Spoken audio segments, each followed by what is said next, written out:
Ассаляму алейкум ва рахматуллахи ва баракатуху. Месяц Зульхиджа – это последний месяц мусульманского календаря. Он переводится как месяц обладатель хаджа. В этот месяц паломники совершают хадж, поездку в Мекку, в Медину, и таким образом приближается ко Всевышнему Аллаху Тааля. Но также Аллах Тааля поклялся в Коране первыми 10 днями этого месяца. Аллах Тааля показал таким образом значимость этих дней.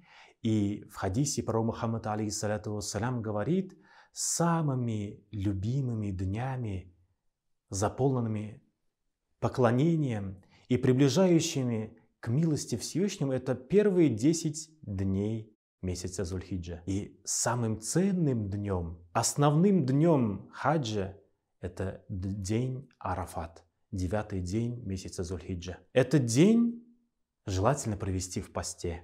Пост в день Арафа, он значимый, и он прощает грехи прошлого года и будущего года. Пост в этот день избавляет человека от многих грехов, приближает ко Всевышнему Аллаху Тааля.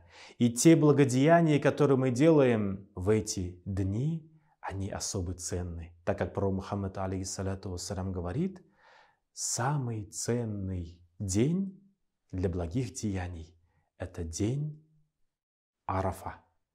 Это день для молитв, это день для поклонения, это день, приближающий к милости Творца. Дорогие друзья, давайте постараемся провести этот благословенный месяц и особенно день Арафа в поклонении, в приближении ко Всевышнему и в добрых деяниях.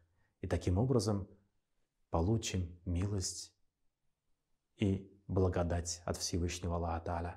В этот день Всевышний гордится своими рабами, гордится перед ангелами.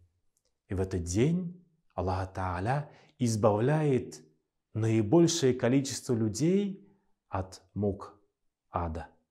Пусть Аллах Тааля сделает эти дни благодатными, благостными и заполнит светом милости Творца.